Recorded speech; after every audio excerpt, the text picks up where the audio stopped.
Good evening, everybody. It's Terry Ryder from Hotspotting, and this is my once a month special feature, the live Q&A, which is your opportunity to ask questions about anything to do with residential property, any of the issues currently pervading residential property around the country. You might be wanting to comment on or ask questions about what's happening with prices given the high level of media misreporting and negativity about those issues, or you might want to ask about specific locations, which is what so many people are interested in. Whenever I do these live Q&As, 90 or 95% of the questions are about specific locations. Whatever you're interested in, please give me your questions by writing in the comments panel that you'll see in front of you if you're watching and listening. And I'll do my best to answer them. If you've got a question about a location, if you could give us a little bit of detail. Sometimes people just bang in the name of a suburb and it's not necessarily clear exactly where they're talking about. Sometimes a particular suburb name exists in 3 or 4 different locations around the country. So if you could be a little bit specific about a suburb or the local government area or the town that you're asking about, just a little bit helps me to give you a better answer. I'll certainly give you the best answer I can. Sometimes I won't be able to give you one. Some of the questions I get are of a nature of, I own a 3-bedroom house in this location, should I keep it or sell it? It's really, really hard to answer questions like that because it all depends on your circumstances, and obviously I don't know anything about your circumstances, so it's difficult to give a definitive answer. So anyway, whatever is your burning questions, please give me your questions. While I'm waiting for you to fire up and give me some questions to get my teeth into, I'm going to talk about some of the major issues and news events that are currently around residential property across Australia. This week we saw some new figures published by SQM Research about residential vacancies. Media is totally and utterly obsessed with what's happening with prices, particularly in Sydney, and they're extrapolating what's happening with Sydney prices across the nation and turning it into some sort of national crisis, which doesn't exist. But there are other important things happening in real estate markets in Australia, other important indicators, other ways of measuring the health or otherwise of markets. And one of those is vacancy rates. Now, SQM Research is one of the major sources of good information about what's happening with real estate markets around the country. And one of the things it publishes regularly every month is its update on vacancy rates in the major cities. And its report out this week shows us that the national vacancy, that's the average across the capital cities. If you listen to my broadcast, you know I hate generalisation talking about Australia's one market. So I'll get into the detail, but the national average situation for the capital cities is a 2% vacancy rate, which is down from 2.1% in the previous month. But what's important is what's happening with the individual cities. And most of the cities have got falling vacancy rates. So that's the significant trend. There's 6 of the 8 capital cities have vacancy rates which are significantly lower than they were 12 months ago. Hobart continues to be the place with the lowest vacancy rate in Australia. It's been really, really low, the lowest for at least 12 months, longer I think. Currently its vacancy rate, according to the SQM figures, is 0.3%, which is like there's hardly anything available to rent in Hobart at all.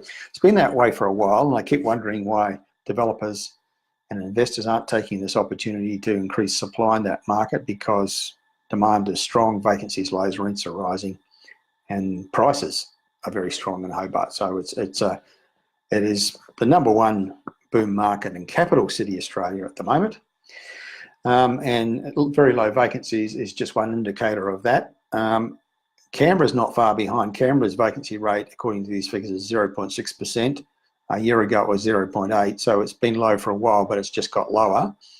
And rents are rising quite strongly in Canberra as one of the indicators that things are on the up in the national capital. Melbourne still has very low vacancies, generally speaking, 1.6%, which is very low.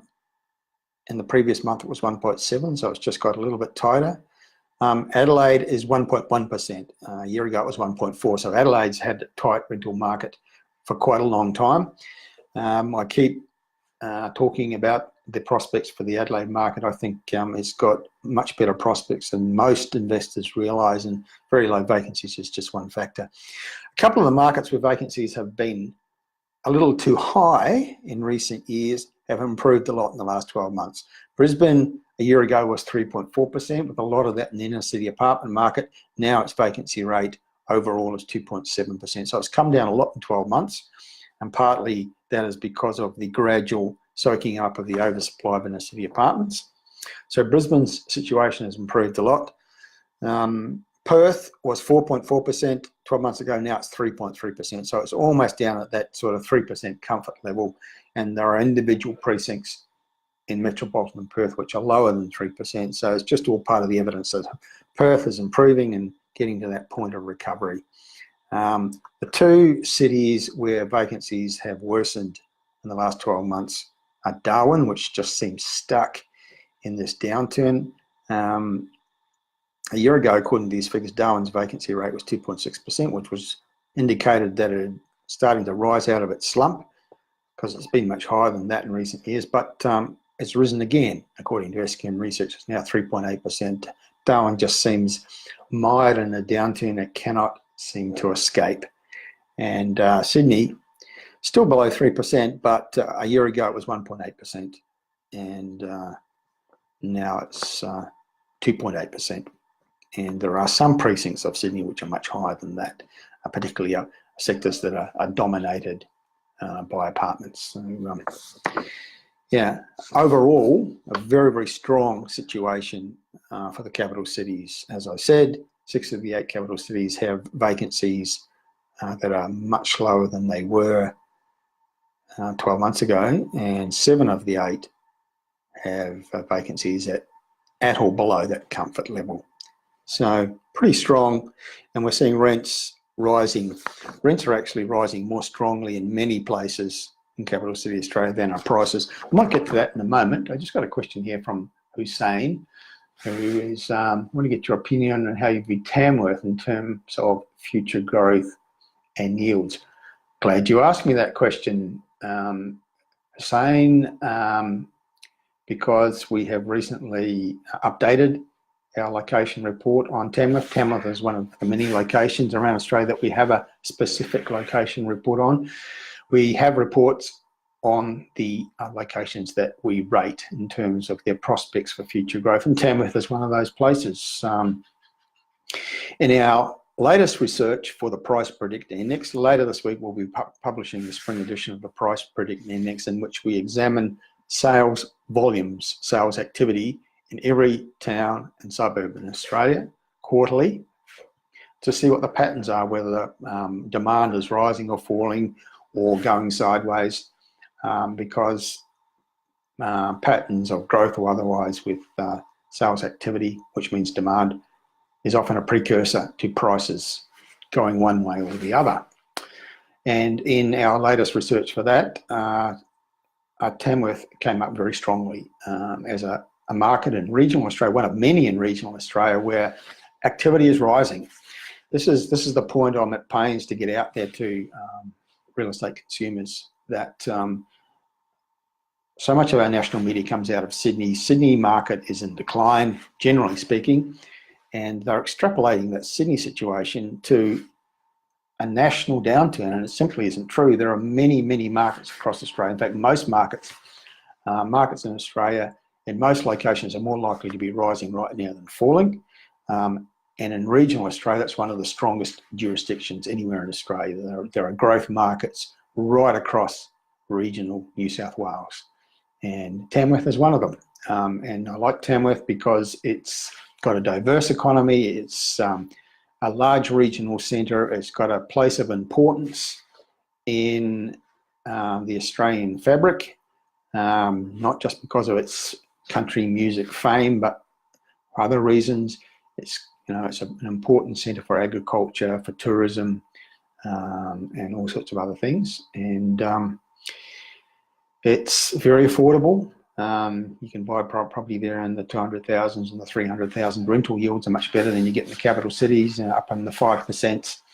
Activity is rising. We're starting to see some price growth. So Hussein, I think if you're interested in that market, or you own something there, you're on. If you own something there, keep it. If you're thinking of buying there, it's certainly worthy of consideration. Lena is asking about Brisbane, and asking quite simply, is Brisbane a good spot to invest? Well, it's a very broad question, Lena. Generally speaking, I would say Brisbane's coming into a phase where yes, it is. Not everywhere in Brisbane, of course. Brisbane's a very big city. It's our third biggest city in the nation, and there are some parts to avoid, particularly still, city apartment market. But generally speaking, Brisbane, which hasn't done much recently. Now, a lot of people have predicted that Brisbane was going to boom, and basically I think they were saying Brisbane will boom because Sydney did, and they were assuming that Brisbane will follow suit. Well, it doesn't work that way. Markets boom for specific reasons which relate to what's going on locally in the local economy, with population growth, with infrastructure spending. All those things were strong in Sydney, and that's why it boomed. But in Brisbane, they haven't been particularly strong recently, but it's changing. The state economy is improving. The population data is increasingly favouring southeast Queensland, particularly Brisbane. And infrastructure spending is on the up. That's been kind of missing out of the Brisbane equation in the last few years, but that's changing. There's some big projects getting underway. The recent state budget had a $48 billion infrastructure spend over the next 4 years. It's not all targeted on Brisbane, other parts of the state as well, but Brisbane's getting a big chunk of it. And some very big things, lifestyle projects, improvements, the transport infrastructure, some big projects in the inner city, which are going to have a combination of entertainment and residential and commercial tourism things. So there's a lot coming up for Brisbane. And then when you look at the affordability comparison between it and the two biggest cities, and the rental yield comparison, prospects for Brisbane, I think are very good. There are some markets there, Ipswich City down in the southwest as prospects, Logan City in the south, Moreton Bay region in the north, and some of the middle ring areas, particularly those where Brisbane City Council policy changed recently to restrict development of density type projects, townhouses and units, which would tend to put upward pressure on prices for houses on land.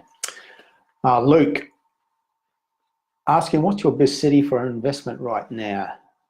Thanks for the question, Luke. I favour Adelaide at the moment. I'm finding it very hard to convince people that Adelaide's worth considering, but the South Australian economy is improving. It's much better than people think. Adelaide has got upwardly mobile activity. Sales activity is rising. Very affordable, great value for money, good rental yields, very low vacancies, as I mentioned right at the start of this broadcast. And yes, your question, Luke, your follow-up question, Adelaide, question mark, well, you're right, that's the first place I want to talk about.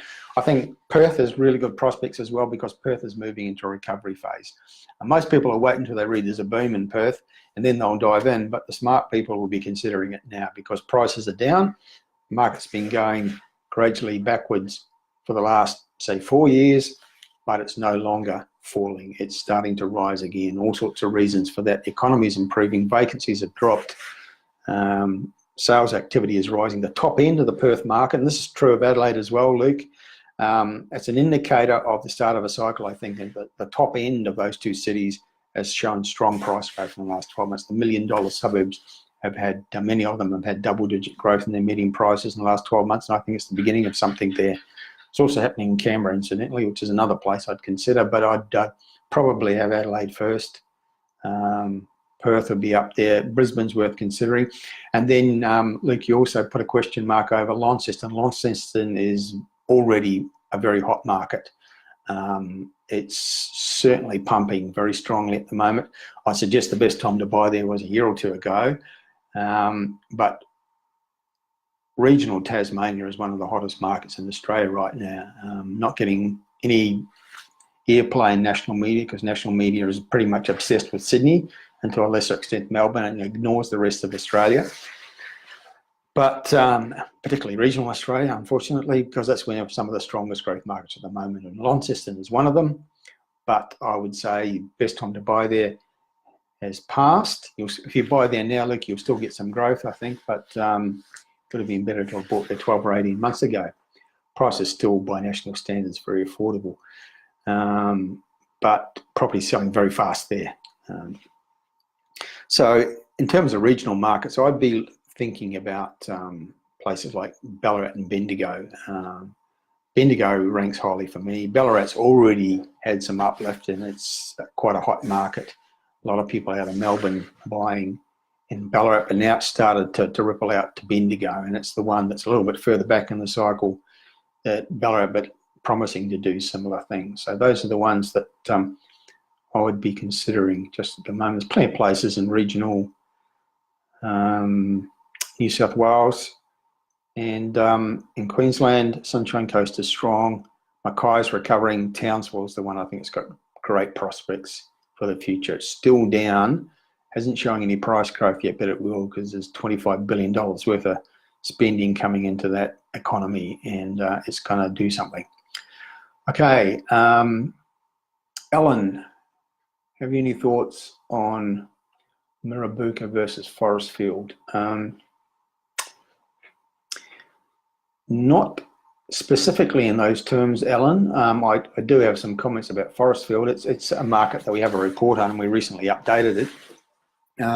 Forestfield in Perth, I'm assuming you're meaning, in the eastern suburbs of Perth, not too far from the airport precinct. The local government area of Kalamunda, I think it is. That's a good solid market. We're starting to see some price uplift in that market. It's got nice lifestyle factors, but it's close to this massive jobs node, which is a cluster around the Perth airport, and which is expanding in a big sort of multi-billion-dollar expansion there. And there's also a number of transport infrastructure projects that sort of link in with all that and impact on Forestfield, including the new upcoming airport, Forestfield Airport rail link, which goes all the way to the CBD of Perth eventually. And that's going to certainly increase the appeal of Forestfield. Don't instantly know a lot about Mirrabooka, but since we're having that particular discussion, Alan, I'll, if you'll bear with me a moment. I never sit down to do these live Q&As without having my library of trusty EBD books of maps so that I can get a sense of some of the areas that people are asking about.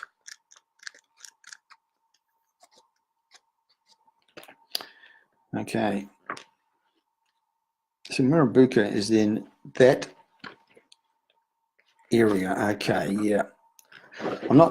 Don't have much to tell you about that suburb. I'm not sure why you particularly singled out Mirrabooka, Alan, but it is part of that that very strong local government area, just a little bit north of the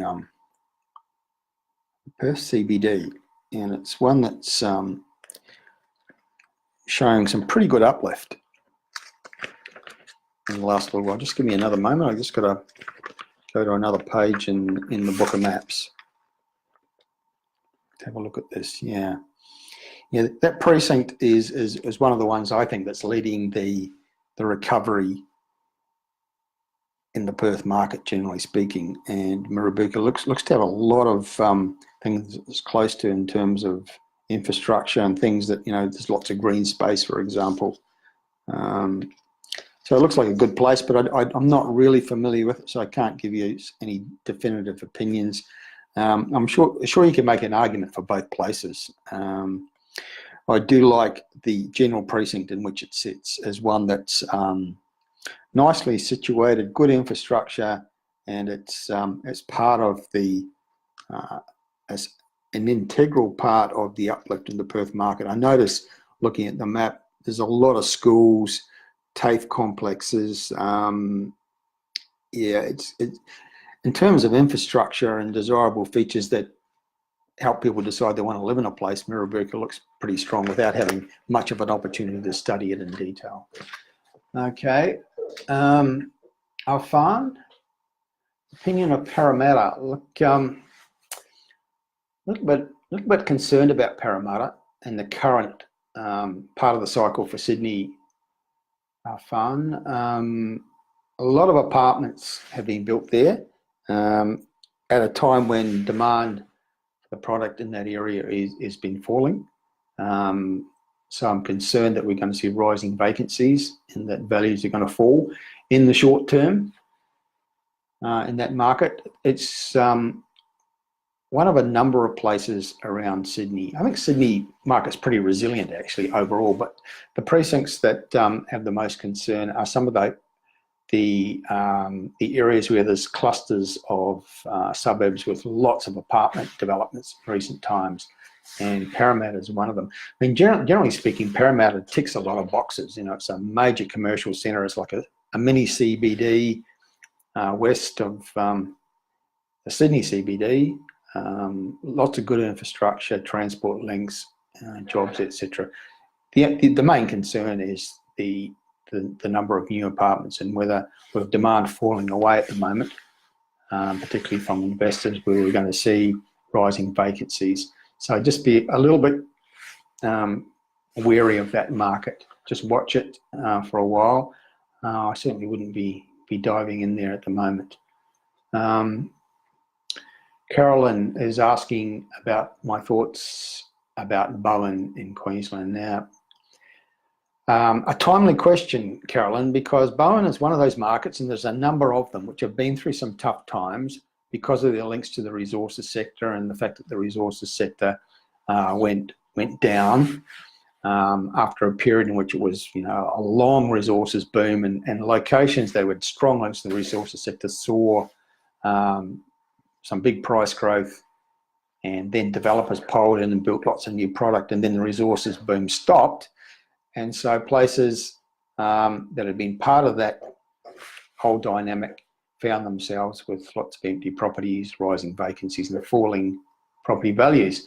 Bowen has been one of those. But right now we're starting to see growing signs of recovery in those markets. And Bowen, there's certainly signs of recovery. We're seeing vacancies getting lower. We're seeing sales activity picking up. And in some of the locations, there has been the first signs of return to price growth. Now, Bowen has got multiple things going on. It's got agriculture, it's got tourism, but very strong links to the resources sector, primarily because of Abbott Point export port, coal export port. And probably how much Bowen gets on the recovery trail is going to depend on the very big, much talked about, highly controversial Adani coal mine, and because it's interlinked with that. So there certainly are signs of better things for Bowen. I know it's been through tough times over the last 3 or 4 years.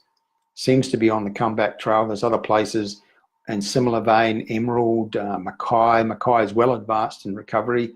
Rockhampton seems to be moving in that direction. Gladstone, vacancies have come down, so things are looking a little bit better for Gladstone. Moranbah, the coal mining town. Yeah, lots of better prospects in store. So I'm not sure what your connection with Bowen is, Carolyn, whether you own something there and hoping things are on the improve. Well, they are. So if that's your situation, there is hope for things to be a little bit better moving forward. Okay. Now I have a question about Mirvac's Yarra Edge development. I think it's called Ford and Voyager. Is it approach? Well, look, it's a little bit difficult to give you definitive analysis of an individual project in a market. I mean, you know, a country as big as Australia, you can imagine how many projects there are. And before you would answer a question like that, you're asking what I think about the investment prospects for that particular development, you'd have to do a thorough analysis and look at many pros and cons, the location, the merits of the development itself, the market and generally in which it sits. And I just can't really give you a definitive answer on that. I'm sorry, it would be kind of negligent to do so without doing some thorough research. I couldn't do it off the cuff. I'm not prepared to really, because it would be, I think, a little bit irresponsible. Okay, so keep the questions coming in. Thanks for your feedback, Arfan. Nice to get feedback like that. Janet, do you think prices will continue to increase in Frankston in Victoria? Look, Janet, I don't think they're going to rise a great deal more. Our recent analysis of Melbourne shows that Frankston, like most parts of Melbourne, it previously had rising sales activity. Prices followed very strong price uplift in the Frankston market, like other parts of Melbourne, but it's done very, very well, Frankston. If you own something there, say, that you bought, say, 5 years ago, you would have done very, very well and you'd be a happy investor or homeowner. But certainly the uplift in sales activity has tapered off pretty much across Melbourne. We're still seeing prices strong in those outer ring areas, those cheaper outer ring areas like Frankston, but I really don't expect prices to continue to increase a lot more, because the rising demand which supported those price rises is now tapered off. I think it's going to remain solid there. I'm not expecting price decline of any great degree, but I think certainly the best time to buy there was about 3 years ago, and you would have been very happy if you did. But it's not a market I would be buying in now, because it's already had substantial growth in the last 3 years, and it's probably not going to do a whole lot more in this part of the cycle, but it's going to continue to be very solid. I mean, if I own something there, I'd certainly be holding it long term, because it's got a lot in its favour, Frankston. It's Bayside. It's got great transport connections to different parts of Melbourne, including the centre of Melbourne. Plenty of good infrastructure. It's certainly improved as the lifestyle of that location has improved a lot. It's not as affordable as it used to be because it's had so much price growth, but I think long term it's going to be solid.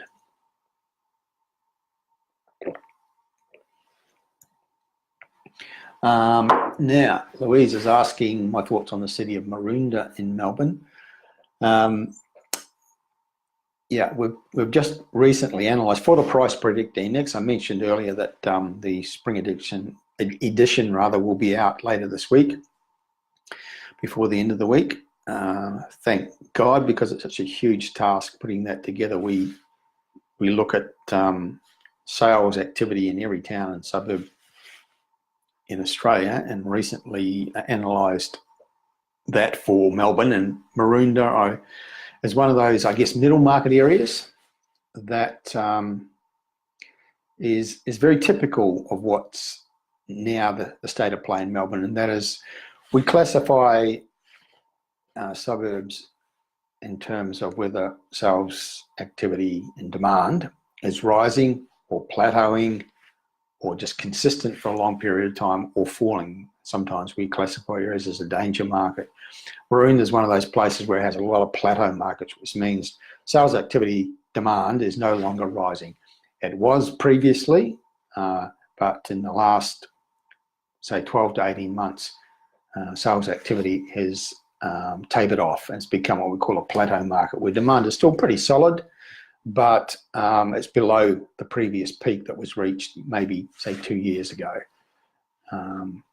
Prices, I just don't have the information in front of me, but my general impression of middle market Melbourne, of which Maroondah I think is part, is that pricing is pretty resilient. In Melbourne, I think the absolute top end is where we've seen some significant, not severe, but the biggest price decline we've seen to date has been in the absolute top end of the Melbourne market, I think.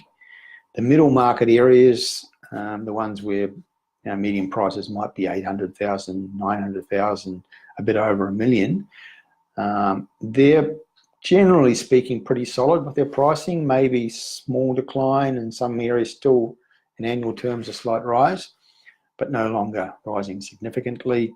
And they're going to be pretty solid moving forward. I think middle Melbourne is one of the most solid markets in Australia. It's just got this underpinning of the wealth that's in the Melbourne economy, the population growth, the particularly overseas migrants streaming into Melbourne and going to sort of middle market areas like the local government areas of Whitehorse, and Maroon is one of those. So I think it's going to be solid long term, but we're not going to see much price growth in the current cycle. That particular ship has sailed, I think. Afan, again, where in Sydney would you feel are the great hotspots for price growth? Well, Afan, the days when you could buy anywhere in Sydney and expect growth, which has been, most of the past 5 years, those days are obviously past.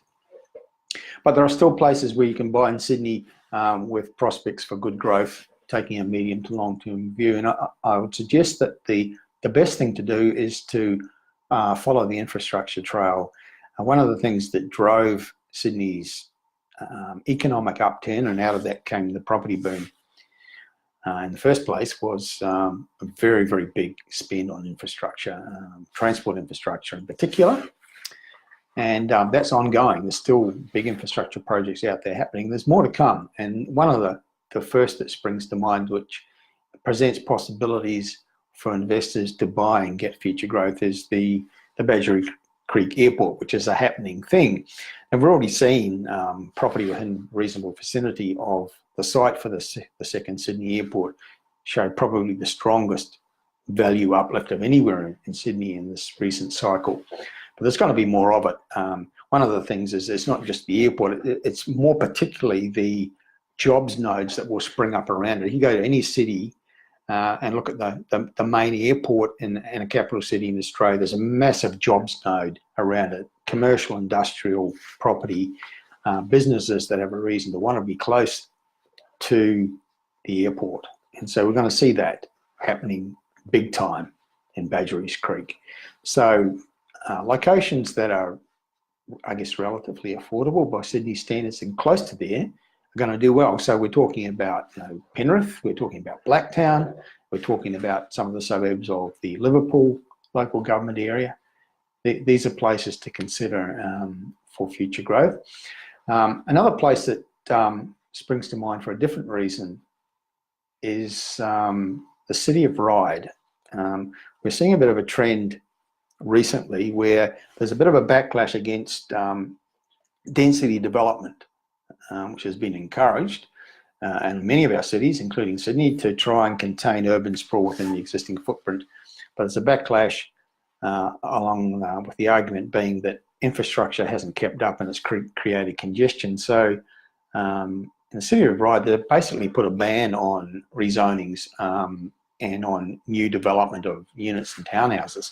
So what's currently there that's in the pipeline or currently exists is all that's going to be for the next couple of years, and it may extend further than that.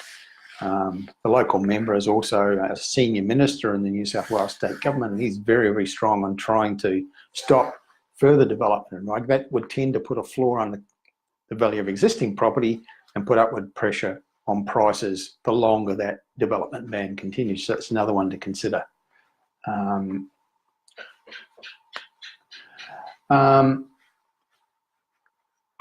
So, Theo, in terms of your earlier question about the development, what is the location? You're saying you're seeking some information about the locality. If you could tell me what the locality is, because I don't instantly off the top of my head know which area. I assume you're talking about Melbourne. You probably might be talking about, South Bank or Docklands type area. So if you could just type in a bit more information about the location that you'd like some information on. If that's the case, I can certainly give you an answer there. Darren, where do you think is the best area at the moment to invest in Brisbane? I'll give you a toss-up between two locations, the Moreton Bay region up in the north and the Ipswich City region in the southwest. Both very affordable, both got good infrastructure, both got major jobs nodes, good rental yields, lowish vacancies, new things happening in those places that are going to drive their markets. Moreton Bay has got really good transport infrastructures. I was just talking about airports and how they become a major jobs node. The biggest jobs node in Brisbane is the Australian Trade Coast area, which has not only got the Brisbane airport, but also the seaport.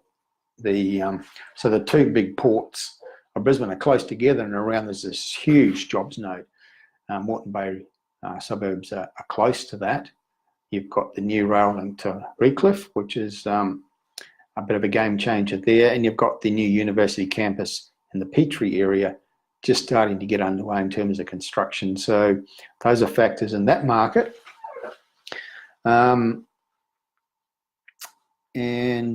For Ipswich, well, lots of big jobs. A lot of businesses take their commercial industrial businesses locate themselves out there because the land is cheap and the transport links are good. So we get these really big jobs nodes out there, and people, the research shows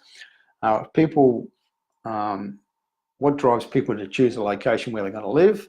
They want to buy affordably close to where they work. So follow the jobs nodes and the affordability trail in Brisbane, and you're probably going to buy something that you can afford to buy with a good rental yield if you buy sensibly, and prospects for uplift over time because there's jobs out there, there's good infrastructure. In Ipswich City, for example, there was that big federal government contract, $5 billion contract to build vehicles for the Army, announced earlier this year, and it's all going to happen in a new factory complex in Ipswich City, that local government area in the southwest of Brisbane. So I'd toss up between those two places. Craig, what do you think the government will do with negative gearing? Well, it depends which one you mean, the existing one or the one we're probably going to end up with sometime next year after the federal election. It appears that Bill Shorten, God help us if he becomes Prime Minister, but he may well do. He seems hell-bent on maintaining his current policy on negative gearing, in other words, scrapping it except for new developments, new property. There was a poll out just in the last few days showing that support for Labor's policy on negative gearing has dropped a lot, but he still says and maintaining that he's going to maintain that policy. He says it's to help first-home buyers. But at the same time, when he's asked the question, will it force down the value of homes, he says, no, it won't. So in that begs the question, well, how is it going to improve affordability if it's not going to force down the value of homes? So he seems to be a very confused man in terms of his policy on negative gear. I don't think it's got anything to do with affordability or first-home buyers. It's just a philosophical thing, and it's also a revenue thing. He thinks he can save a bit of revenue in the federal budget by scrapping negative gearing. If he really wants to do something about affordability, there are things he can do, but this isn't it. I don't think the existing government's going to change anything about negative gearing. The one thing about the Labor policy, and he reiterated that this week, and that is it won't be retrospective. So anybody who owns existing properties with negative gearing tax benefits will maintain them. But it's just that the new policy they may bring in, if they maintain this policy, they're smart, I think they'll scrap it actually, because it's electorally, it's a bit of a liability for them. There's some research after the last federal election, which the Liberals won by a very narrow margin, and the research showed that in the marginal seats, the one that swung slightly in favour of the Liberals last election, one of the major issues that tipped the swinging voters against Labor is their policy on negative gearing. So they should scrap it. It's not going to do anything for housing affordability by Bill Shorten's own admission. If they want to do something about that, there are other things they can do, like bring down the cost of new dwellings by stopping the taxation of the housing industry. All three levels of government use it as a cash cow, and it forces up the cost of new dwellings, and that's what they can do something about. But they won't do that because they're addicted to all that lovely revenue. They'd rather scapegoat foreign investors and negatively geared Australian investors, and appear to be doing something about affordability while actually doing absolutely nothing that matters. Okay, Kathy, you're wondering about Dubbo, Orange and Parkes. Well, that's 3 questions, Kathy. But fair enough. They're all out there in the western bits of regional New South Wales, and they're all good places. Orange right now is a very strong market. So is Dubbo, for that matter. But Orange has had its median price has risen more than 10% in the last 12 months. You know, it's a really good place, a strong regional centre, diverse economy, all the things that ticks a lot of the boxes that we look for. Good proximity to Sydney, nice lifestyle, diverse economy, vacancies are low. It's a great regional centre for a broader region. So it's definitely worth considering. Dubbo, ditto. Dubbo is one of the strongest regional economies in Australia. Great place, I think, Dubbo. Very underrated by investors. Affordable, diverse economy, good rental yields, growing. It's got, you know, all sorts of things. It's got some links to the resources sector, but it's not dependent on it. It's the regional centre for a big chunk of regional New South Wales. So a lot of people come into Dubbo to shop and to get their basic services. A lot of people from the broader region retire there because it's got good medical services, a big hospital, etc. Strong tourism industry, all sorts of things going on in Dubbo. Parkes is a smaller place. I think Parkes is going to be worthy of attention, Kathy, when the inland rail link is more further advanced. I mean, it's a happening project, and it looks like it's happening. And it seems pretty certain that the route for the inland rail link, sort of linking from Victoria up to Brisbane, inland, is going to go through Parkes. And if it does, it's going to take that particular town to another level. So keep an eye on that one. Gabriel,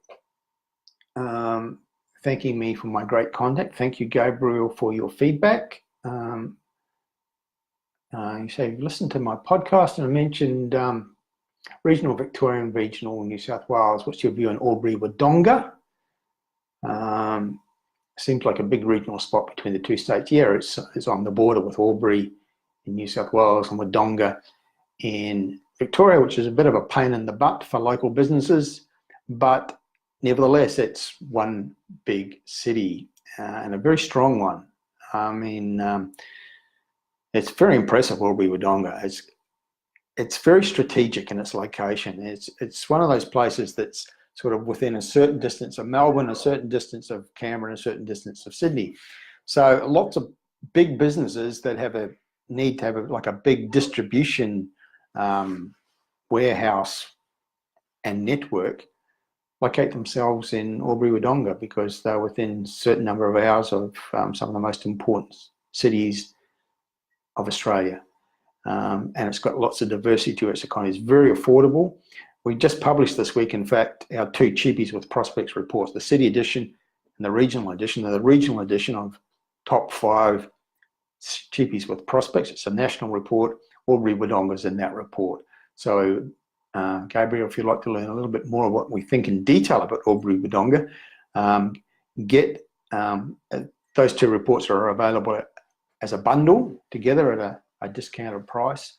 So you can find out a lot more about Albury-Wodonga by getting the cheapies bundle from the Hotspotting website. But generally speaking, the reason it's in the report is because we rate it highly.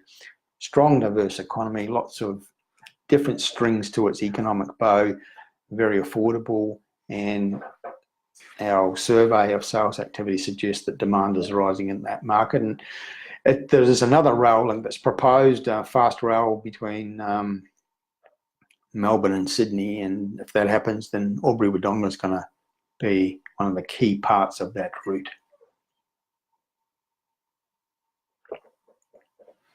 Craig, what I think in the next few years for Redcliffe, what it'll bring for houses. Look, I think Redcliffe's a good place to consider. I commented earlier about the impact of the new rail link, promised for 50 years and finally delivered a couple of years ago. Bit of a game changer for that part of Brisbane. The thing that stands out for me about the Redcliffe Peninsula is that it used to be considered down market, but it's been gentrified to a large degree. Its stocks have risen a lot. There's a lot of new lifestyle elements, a lot of cafe culture being injected in there. But most of the suburbs on the Redcliffe Peninsula still have median house prices in the 400,000, so it's very good value for money, I think, particularly now the new rail links there, so people can live there, jump on the train and get to work if they work in the centre of Brisbane. Although most people don't work in the CBD, I keep making that point, but many people do. And if you live up there, the train just gives you this additional option of getting to work every day. And I think that we're going to see some decent price uplift as we move forward for the suburbs of the Redcliffe Peninsula, which I think are great value for money, as I said. Very affordable, given that they're sitting there on this peninsula with this water-based environment and lots of nice lifestyle features recently injected into the fabric of that place. Janet's asking, do you know anything about the Bullabella project up near Karratha? I don't know a lot about that project, Janet, but I do know that things are improving for Karratha, also Port Hedland. As I'm sure you're aware, prices dropped. Firstly, prices soared to unimaginable heights during the resources investment boom. Really dizzy heights, really. The median price for Port Hedland was above $1 million. And for Karratha was probably somewhere above 800,000. And then things went pear-shaped and it all fell apart and those markets dropped a lot. Median prices went down to around 300,000. So that's a big fall, but now we're seeing signs of moving in the other direction again. Sales activity has picked up, vacancies are lower. The resources sector is certainly picking up in Western Australia as it is elsewhere in Australia. And we're starting to see projects cranked up again, jobs being created, demand coming back into markets like Karratha. So we're going to see prices rise, but I think it's going to be a long time before they get back up to those crazy levels of, say, 2012, 2013. Not sure they're going to get back to those levels in the foreseeable future, but they are improving. There's no doubt about that. Teo, the project you're asking about, you're asking about, you think it's in Docklands, yeah.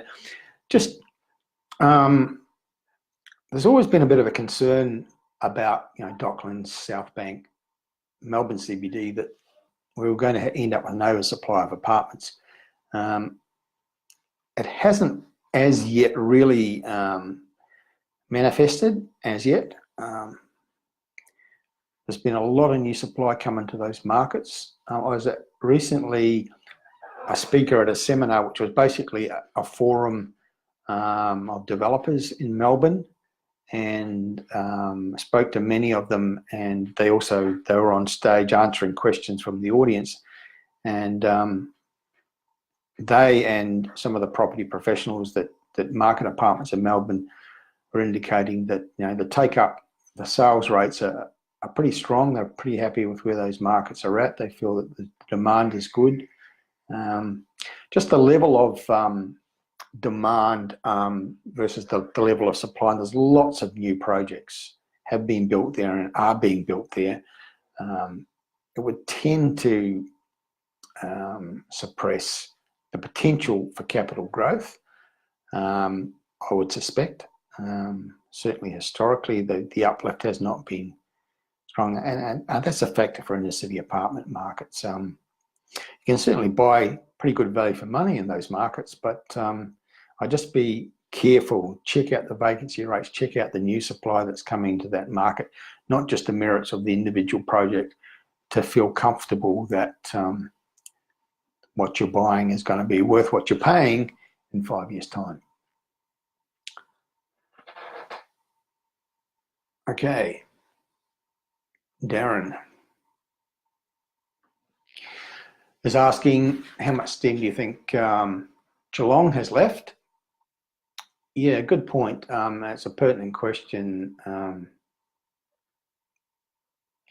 You heard that one couple in Leopold made 79,000 since July. Yeah, well, I'm not surprised at those numbers.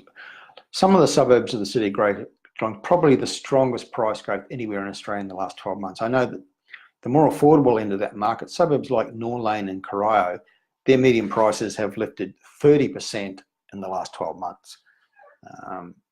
Prices are still rising in that market, but I don't think we're not going to continue to see that level of price growth in the Geelong market.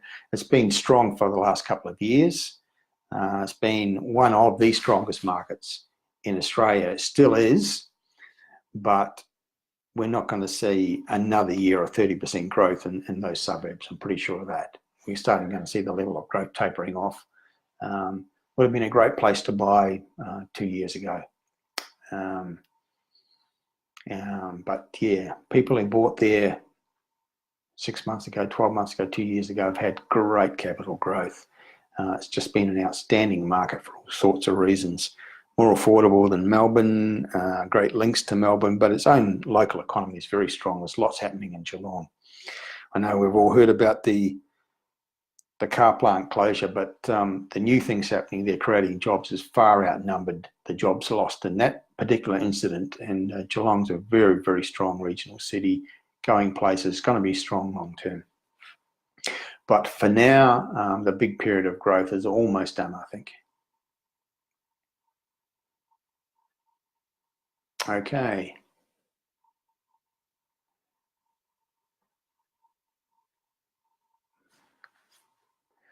Michael is asking thoughts on Leichhardt in Queensland. Michael, I assume you're meaning the suburb of Ipswich. I talked a little bit earlier about Ipswich City generally. At Hotspot, we tend not to think in terms of individual suburbs. I find it's very rare that one particular suburb does something and the suburbs nearby or the neighbouring suburbs don't do the same thing in terms of growth. It tends to happen in clusters. That's why we tend to analyse markets in terms of local government areas or clusters of suburbs. Leichhardt's one of those cheaper areas out in the far sort of western end of the Ipswich City local government area. I don't have any strong views about that suburb specifically, but Ipswich City generally, Michael, I'm a bit of a fan of opportunities. I think that particular part of the Ipswich City local government area that you're referring to is a market where I think if you hunt around, you can find sort of older properties, pretty affordable on large blocks of land where there's the potential to maybe subdivide or redevelop in the future. You can certainly find those opportunities in places like Leichhardt and some of the neighbouring suburbs. So if I was looking out there as an investor, and it is an area I'm considering personally at the moment, but those are the sort of opportunities I'll be looking for.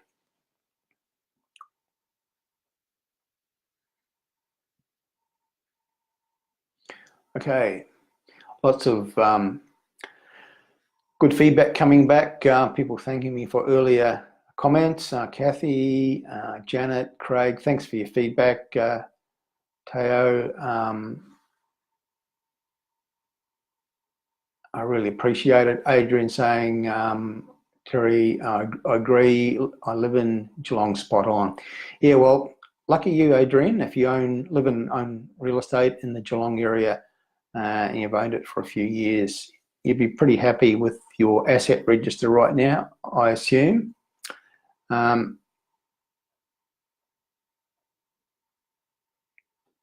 okay.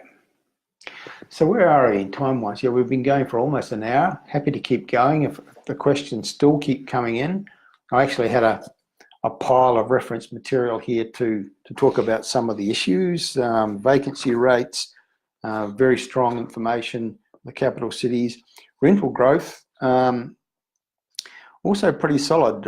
In most of our cities, we're seeing rents rising at a faster rate than prices.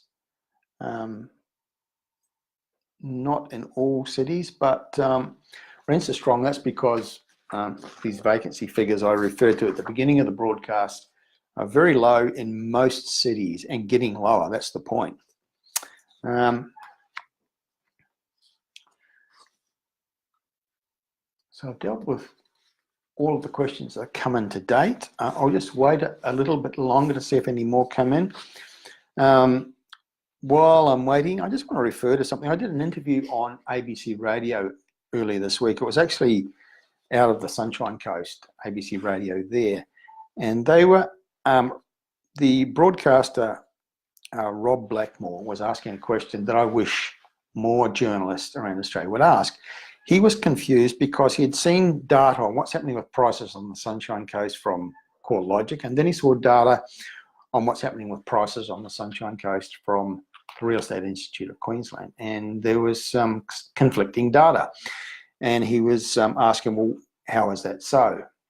And it's a very good question to ask, and I wish more media would ask it, because what I do in many of my live presentations, seminars around the country, and I've been doing a lot of them recently, is that I put on the screen at partway through my presentation, the 8 capital cities, here's what prices are doing according to 4 or 5 different research sources, and all the numbers are different. And sometimes they contradict one another. Some sources say a particular market is rising and others say it's falling. And it's very confusing for consumers, because you would think that whether or not prices are rising or falling is a matter of fact. Well, it actually isn't a matter of fact. And it just highlights the fact that most of the price data out there, which media presents as gospel truth and factual, is in fact, it's all dodgy data in my view. It's all rubbery figures, and you can't rush out and base investment decisions based on something you've read in the paper about, which might tell you that prices are rising or falling by X% in Sydney or in Melbourne or wherever.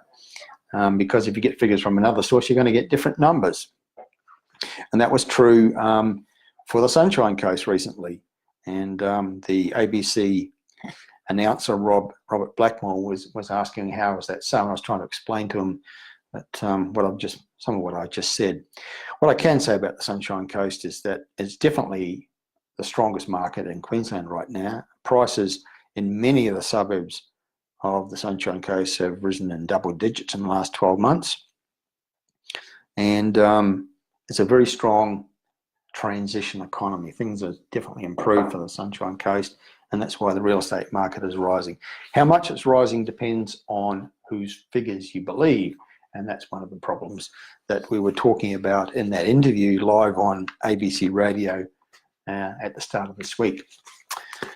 Tony, your question is about, what are my thoughts on growth in Redlands over the next 5 years? Yeah, thanks for asking that question, Tony. Redlands tends to be one of those forgotten areas of Brisbane, and I think it deserves a bit of attention. It's a good area. Redlands is down on facing Moreton Bay in the eastern part of the Brisbane metropolitan area.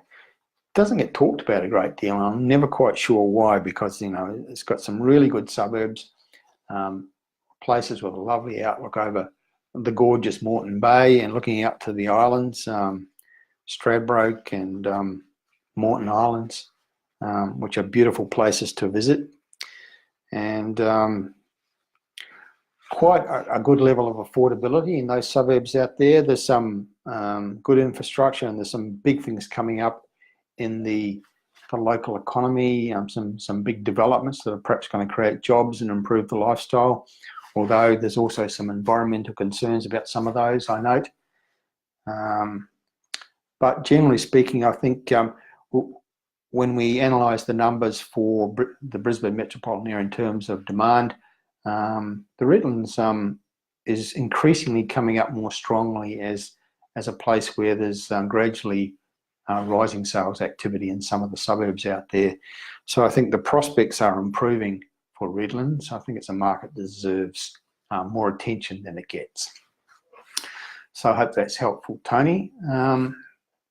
Look, we've been going for just on 1 hour in this particular edition of Live Q&A. I'll just wait a little bit longer. If there's anybody out there with a question, don't wait too long because I'm starting to get a sore throat, which is why I'm drinking so much water.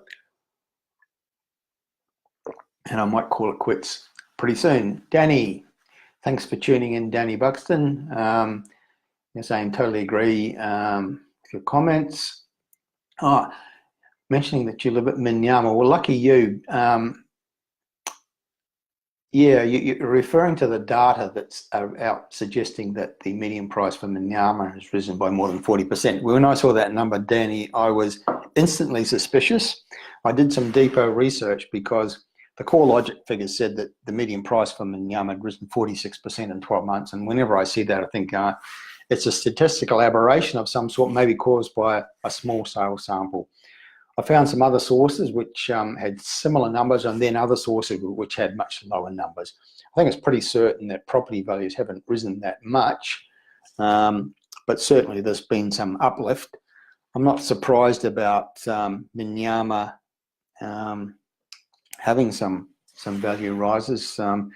Given what's happening in the Sunshine Coast economy, I just think, for example, the medical precinct, the $2 billion hospital and the other things that sprung up around has brought in a lot of new people to the Sunshine Coast, many of them earning pretty good money in those new medical facilities and looking for nice places to live. And Minyama is like a canal-based suburb, very central, really good standard of housing there, and sort of place that people earning good money would be targeting, I think. So probably doesn't surprise me that values might be rising. I just don't believe the 46% number. And I suspect, Danny, that you're also equally sceptical. But generally speaking, the Sunshine Coast is a market on the move. And I think investors around Australia should consider it because the economy is doing some very important things. It's the sort of thing that we look for, an economy in transition through infrastructure spending. Another place in Queensland that's about to start a similar path that the Sunshine Coast is on is Townsville. I was up in Townsville last week speaking at a seminar there. I'm not sure that the local people yet believe that it's going to happen, but I was illustrating for them what's happened on the Sunshine Coast, where there's been a similarly large infrastructure spend getting underway, and we're starting to see uplift in the property market as a result of that.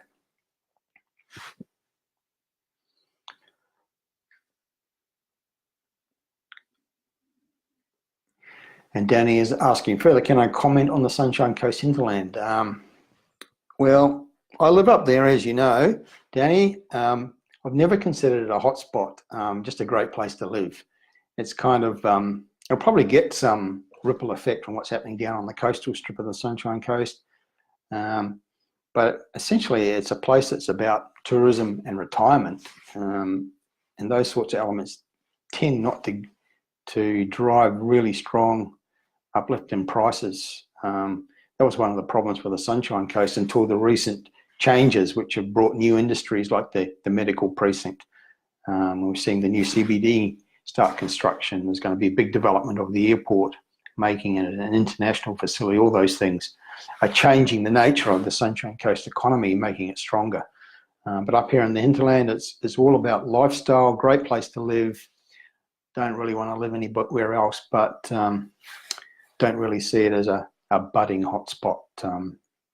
But continuing to get people coming in from Brisbane and other places when they're looking for lifestyle or retirement, and the place is certainly growing, becoming a bit more congested. A little bit harder to get a park in the main street, but great place to live. Harry's asking thoughts on Mudgee. Harry, Mudgee is one of those places that had big uplift as a result of links to the coal sector, and then lots of new developments. It's a familiar story, and then a bit of oversupply, prices fell, but it's on the way back. Certainly vacancies are down, sales activity is picking up, so I think Mudgee, pretty solid place at the end of the day, and it's got a pretty good future. It's certainly in that recovery phase based on the numbers I've seen recently. So yeah, not a bad place to consider, but it sort of had a bit of I wouldn't call it a boom bust thing, not certainly as bad as places like Muswellbrook did down closer to Newcastle, but it did have a bit of a sharp rise and then a fall, but it's on the way back. Rockhampton, Craig is asking, Had a few quiet years, certainly has. Is it looking to improve? Yeah. Craig, I mentioned it a little bit earlier, just touched on it, because central Queensland markets like that are on the way back. Mackay is the one that really stands out. In Mackay, vacancies have dropped a lot. Sales activity has picked up, and we're starting to see prices grow again, quite emphatically in Mackay. So it's leading the recovery. Rockhampton's a little bit further back, I think, in the pack, but we tap into, sort of local newspapers right around the country in our daily research effort, including the Bulletin in Rockhampton, and the general vibe is becoming increasingly optimistic in Rockhampton that things are on the improve, and I think that's probably right. So after a few tough years, things are probably going to improve for Rockhampton. Janet saying, I'm another person who doesn't believe in Townsville anymore. Not sure we can hang on any longer. Now, if you've hung on this long, Janet, with property in Townsville, stick it out a bit while longer. Look, I just can't see how Townsville can fail to improve and grow. I mean, when you look at what's happening there, what's happened on the Sunshine Coast is coming also to Townsville. And I spoke, as I mentioned earlier, I spoke at a seminar of local developers, property industry people last week, and the feeling I got is that a lot of people feel like, we'll believe it when we see it. We've been hearing about this coming boom, but Townsville have been through some tough times, had a sort of like a perfect storm, lining up a number of negative factors, like what happened with the nickel refinery, the resources sector, and a few other things. So through tough times, so Townsville people are a bit battered and bruised by that. But what's coming up, when you put it all on one page and add it all up, it's at least $25 billion worth of investment. It won't all happen, it never does. But if, say, a third of it happens, Janet, it's still massive for a city the size of Townsville. Townsville is about half the size of the Sunshine Coast. Sunshine Coast, you add up all the projects that are happening, it's $20 billion. Townsville, which is half the size, it's over $25 billion. And some of them are already underway, like the stadium's being built, the big water pipeline duplication projects underway. There's some big property developments, construction projects underway. Big things happening with the seaport, things happening with the airport. The big education sector there is expanding. You've got the recovery of the Queensland resources sector, and some of those projects are going to be happening with headquarters in Townsville. So lots of things. I could talk for an hour on it. I really believe that it's going to happen. I think you should be patient a little while longer, and there will be some uplift. I'll be very, very surprised if it doesn't happen. Okay, Adam asking about Perth. I did touch on it earlier in the broadcast, Adam, that Perth's very similar to Townsville, actually, in many ways. Obviously a much bigger city, but its stage and the cycle is very similar, and the mentality in the city is very similar to Townsville. Perth's undoubtedly on the recovery trail. Been through tough years. Good time to consider there because prices are down. It's on the way back. Lots of indicators of that, but the local people are sort of like, well, yeah, we'll believe it when we see it. Nobody wants to lead in Perth, and no one wants to lead in Townsville. Everyone's waiting for someone else to do something dramatic, to be the first to sort of step off. But I think Perth is going to have some good growth in coming years. Good time to be considering there because competition is low, and prices are down, but they're going to improve. Okay. I'm also asking about Whyalla. Yeah, well, Whyalla is one of those places that had a boom. It was very strong for quite a long time, well connected to the resources sector, which is both its strength and its biggest weakness, because when the resources sector went down, so did Whyalla. Big vacancies, falling values, but it's on the way back. Like many other resources linked places around Australia, but specifically for Whyalla, it's because its biggest employer is the steelworks, and this rather wealthy gentleman from the UK, whose name is Mr. Gupta, has bought that business and he's investing big time to take it forward. There was actually an episode of Australia Story, the documentary program on ABC TV, not so long ago, telling the story of what's happening in Whyalla and the excitement that's in the community since Gupta came to town, bought the business, and is working with local people to drive that business forward. He's investing big time. He's investing in renewable energy projects to provide the energy to drive that business, and prospects are looking a lot better for improvement in Whyalla. We're starting to see vacancies come down. We're starting to see a pickup in sales activity. It's a familiar story around Australia for towns connected to the resources sector that went down. We're now starting to see them come back, and Whyalla is one of those, but with that special extra element with what this wealthy businessman from the UK has done and is doing. Adam asking about my predictions on how the lending restrictions how long they'll last. Yeah, hopefully not for much longer. I think APRA's gone overboard. I think something needs to be done about APRA. They're just doing silly things. They're trying to fix problems that don't even exist. They're compelling banks to clamp down too much on their lending criteria, making it too difficult. I don't think we had a serious problem, generally speaking. I know the Banking Royal Commission is revealing some alarming individual instances of bad practice, but generally speaking, I think lending standards in Australia have been strong for a long time. Anyone who's been through the loan application process recently, or in recent years, will know you've got to jump through a lot of hoops to get a loan in this country. Loan delinquencies are very low in Australia. At any point in time, about 99% of people are paying on time. The research shows that most people with mortgages are well ahead on their repayments. Westpac said in announcing its profit announcement recently that 73% of its mortgage customers were ahead on their repayments.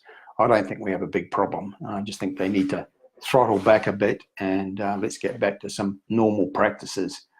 Because it's just making it too difficult for people. I mean, people are getting their loans most of the time, but it's just taking longer and they've got to jump through a lot more hoops. Some would say it's a good thing, but I think the pendulum has swung too far in the other direction, and they need to bring it back a bit and we can get back to some normality, hopefully soon. I mean, banks have to lend, otherwise they don't make their billion-dollar profits. And one of the things I would say, Adam, is that more people need to consider the possibilities of the other lenders. We still have a situation where most people are with the big four banks. We've got all these other lenders out there which are being a lot more reasonable, a lot easier to deal with, and quite often offering better deals. And I certainly refinanced a number of loans recently to some of the smaller lenders because you can get better interest rates, better deals all around. They're much better to deal with. Many of them aren't regulated by APRA. They fall outside that regulation regime, and so they can just be a little bit freer. That doesn't mean they've got silly lending practices. You've still got to jump through hoops to get your loans. Still some pretty close scrutiny, but I just think it's easy, and I think more people, there is a trend towards people going to the smaller lenders, but it's a very gradual one. I think it needs to pick up pace. I don't think the big banks deserve our business, really. They don't tend to treat us that well. So I think more people should consider, why jump through these extra hoops with the big banks when you can probably get a better deal and an easier process by going to some of the smaller but still very solid lenders. That would be my approach. Adam just asking about that program on Gupta. Look, I can't give you the details, but if you Google it or go to that website where you've got the back copies of programs on ABC, I can't remember what it's called, but you'll be able to find it. It wasn't that long ago, so it should be pretty easy to find. Righto. Thanks for your feedback there, Adam. And for everybody, I've been going an hour and 15 minutes, and I'm starting to feel like I need to eat something, and have a wee lie down, because it's pretty tiring talking for 75 minutes pretty much non-stop. Although, as you may have noticed, I don't mind having a conversation about real estate. The trick is trying to get me to shut up. But I'm at that point tonight. It's been a great session, lots of great questions, lots of people have tuned in. I hope the answers have been helpful in most cases. Really enjoy the conversation, and that's why we do it every month. So thanks for tuning in. Keep your questions coming in just by going to the Hotspotting Facebook page, because I'm posting there with these sorts of broadcasts pretty much every day. Lots of other information put up there. We've got information about upcoming webinars, for example. But always welcome your comments and your questions. And please go to the Hotspotting website if you're interested in particular locations and see whether we have a report that might be relevant to your areas of interest. Okay, that's it for now. I'm going to sign off and go and take a well-earned rest. Thanks everybody for your contributions. It's been a great session, really enjoyed it, and I hope you found it useful.